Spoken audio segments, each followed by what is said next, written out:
Sme svoji. Toto je dobré. No jasne. No tak máte. Čaute. Ahojte. Ahoj. Parkujete správne všetci? Parkujete správne? Ja parkujem tak dosť divne. Lebo keď divne, tak potom máš smolu, bude tam nejaký ružový balónik, hej, bude nejaká pena tam bude, alebo nejaké papučky pekné ružové. To celá Leškova bude. Celá Leškova bude ružová. A sme super, ja ich mám. Kde si môžem sadnúť? Ktoré miesto je pre El Komandanta? El Komandante. Ty si El Komandante? A som El Komandante a tu je hovorca, náš hovorca, lebo mne to niekedy nejde s tým rozprávaním, takže hovorca, ty by si mal byť tu hovorca. Nie. Dobre. Hop, nastavím mikrofóny, kedy to začína. Malé pomocky. Malé pomocky. Nelen vy budete mať tie papieriky v rukách, ale aj my. Ja ti hovorím, že toto je normálne, že gay Taliban. Počujem, ale ty by si, lebo ináč takto by to Nie malo. sme homofóbni. Lebo on číta, on rozpráva, on je náš hovorca, my takto, ja budem len takto stáť a len Tak budem to ale čítať. prikyvovať. Ale nebudete to čítať. Dobre, nebudeme tak. Nie, nás A vy zaujímajú. môžete? My nebudeme tiež čítať. Dobre, tak sme dohodli, že nečítame. Nečítame. Nikto to nevie, že to nečítame, ale tu si to nechám pre istotu. No, nechaj si to tam. Ale vieš, že ste v telke, že to vidia ľudia, ak čítate. Áno. No. Ľudia. Tam. Teraz som úplne zabudol, čo som robil. Tak si to priprav. It's my life. No, parkoval som ja tam až tak zle. Až tak veľmi zle si tam Veru parkoval, lebo tam sa parkovať nesmie. A tam máš hneď garáže, Štajtino. Stačilo ísť tam, pekne zaparkovať v garáži. Púsoček. Len ja viem, že ty si mal asi len 5 minút na vybavenie, že? Áno, A ja áno. viem, že celebrity to môžu, vieš, ale my nerozdeľujeme, že celebrita, Aj. necelebrita proste, ale my sme ani nevedeli, že... Tak ale to ste Lebo inak- prvá inštitúcia, ktorá nerozdeľuje celebrity na celebrity. No, Vážne. aj tak z hodou okolností. Asi Sloboda, rovnosť, denne na bratstvo. to, ako sa to objavilo v novinách, mi volal teda zo servisu človek odtiaľ, z tej automobilky, že v papieroch je jednoznačne napísané, že to auto má len svetlú výšku takú, takže sa do tej garáže určite zmestí. Dobre som argumentoval, že sa nezmestím tam. A milé. Je to takto, keď sa obrem, tak to ležím v tom kresle. No. Fajnové. Človek si vlastne takto preto posúvať ten Hej, mikrofón, že? chlapci, na ten Koľko mikrofón máme? treba rozprávať zblízka. Ten Blízka, mikrofón hej, je dobre, úplne dynamický. nastavíme.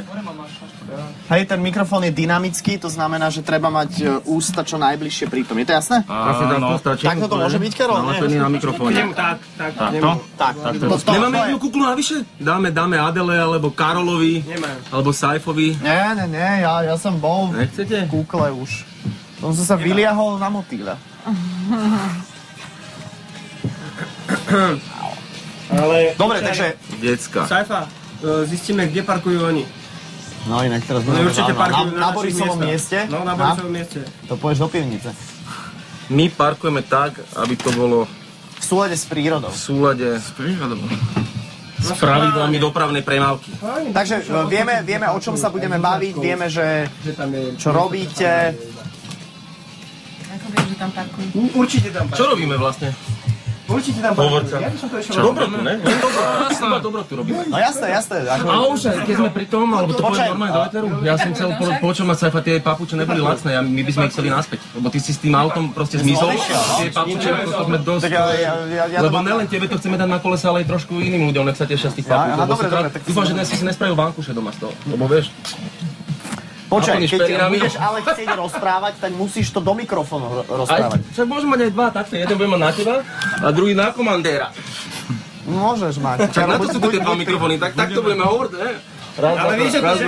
A ešte jeden On kúmno. nebude hovoriť. Dobre, Adela sa tvári, Poďme, že už je to trapné. Ja sa netvarím, že... Adela sa tvári, že ježiš, koľko s nimi máme pre Boha, Ne, už ja nepídu som si preč, to zdriemla, bože, ale už to nie. takú kláči.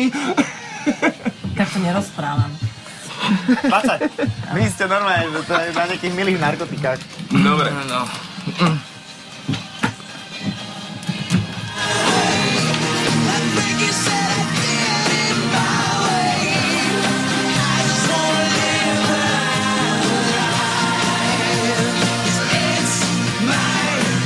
Je 8 hodín 38 minút, hrali sme Bon Joviho It's My Life, to je pieseň, ktorá ti pripomína tvojho brata a jeho dospievanie, to som iba tak chcela povedať na okraj. Ďakujem veľmi pekne. Už vedľa nás sedia ružoví kukláči a máme z toho zmiešané pocity. Veľmi zmiešané, myslím si, že tak ako máte vždy zmiešaný pocit z niečoho veľmi maskulínneho, zmiešaného s niečím veľmi nemaskulínnym. Áno, ružová farba, svaly, kukláči, ide to dohromady? Tak ide to hlavne dohromady s našou témou, lebo dnes sa rozprávame o vodičoch a o cestách a oni s tým majú veľkú súvislosť.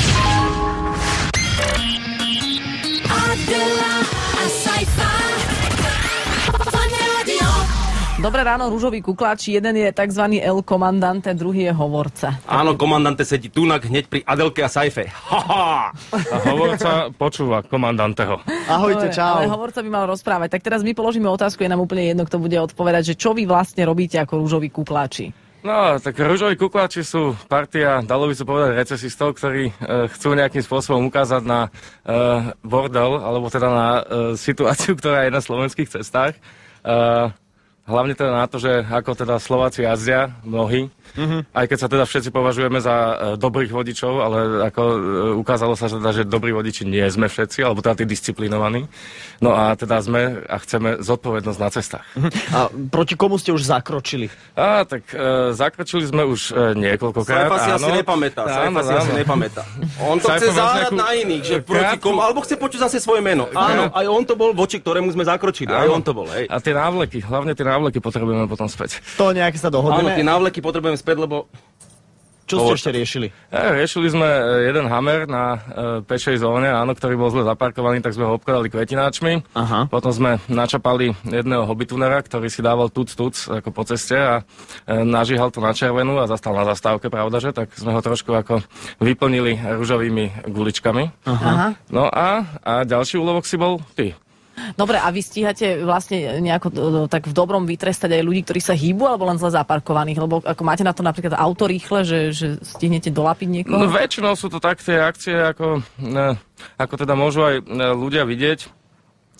Tie akcie sú teda robené tak, že väčšinou ten človek zastaví, no a my potom potom ide akcia. My si ho vyčíhame, keď zmizne z plácu a jedine vtedy môžeme konať. A ešte ako šéf komanda by som rád povedal, že ide o vysoko odborné akcie. Takže prosím pekne, neskúšajte to doma, neskúšajte. No, je jasné, že určite nie. Alebo nejaké iné komando nech nevznikne, lebo my sme tu jediné komando na to špecializované odborné. Áno, máme na to copyright. Budeme sa súdiť. Vy ste ako vznikli asi? My sme vznikli dohodou. Inak aj ja som tak vznikla. Ale najlepšie je to, že... Mama s otcom sa pohádali. Dohodli sa. Aby sme mali U mňa sa pohádali. Aby sme mali všetci skrytú identitu, nepoznáme jeden druhého. Nepoznáme sa, iba sa vidíme v kúklach. My sa nepoznáme. Ale ešte tvoj problém, že ty máš tak intenzívny prejav, že teba jediného asi sa dá spoznať. Ale... Už budem ticho. Chalani, počúvajte, vy, keďže ste vznikli dohodou, ste aj nejako organizovaní, je aj nejaká webová stránka, kde si pozrieme napríklad videa z toho, čo už ste vy stihli vytrestať? No, tak jednak máme webovú stránku www.ružovikuklači.sk, áno, a ešte okrem toho frčí vlákno na Facebooku. Facebooku. No, jasné. Dobre, tak aj tam vás nájdeme. A vy máte stále tieto rúžové kukly? To vám asi je dosť tak celkom teplo, nie? No... Tak to je malá obeť za to, čo robíme. Veľmi malá obeť. Tak ale robíte niečo pre slovenských vodičov? Áno, robíme veľa pre vodičov. Hlavne pre tých nezbedných. Ale vy v rámci toho vytrestávania ste všeličo urobili. Vy ste nechali aj vzlietnúť motorku, že vraj?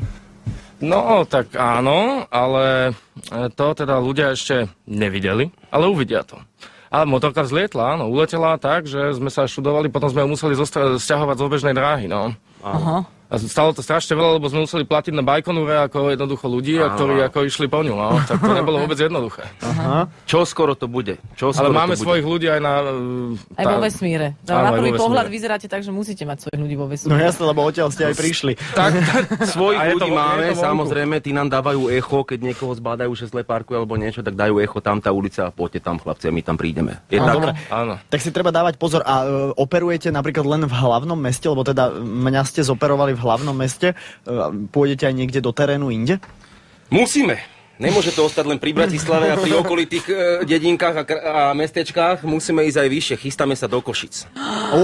tak pozor, hej, varujeme Košičanov teraz asi. Áno, prichádzajú k vám rúžoví kukláči, inak www.ruzovikukláci.sk, tam nájdete videá aj z tých ďalších akcií, o ktorých sme práve dnes hovorili. Aj na Facebooku sa môžete nejak dostať s nimi do kontaktu a hlavne sa s nimi dostanete do kontaktu, keď budete ako Saifa parkovať pred Národným divadlom priamo alebo pred Filharmóniou. No, bohužiaľ, bolo mi to osudné, takto som sa dostal do kontaktu s rúžovými kukláčmi. Takže ďakujeme komandantovi aj hovorcovi za to, že tu boli a To už končíme? áno. Ne. No, áno. Takže za zodpovednosť na cestách. No. Tak, Za zodpovednosť na cestách, všetci počúvajte. Ahoj. Sajfik a tie papuče, prosím ťa. Dobre, vrátim. Dobre, 8.43 počúvate rannú show Fan Rádia.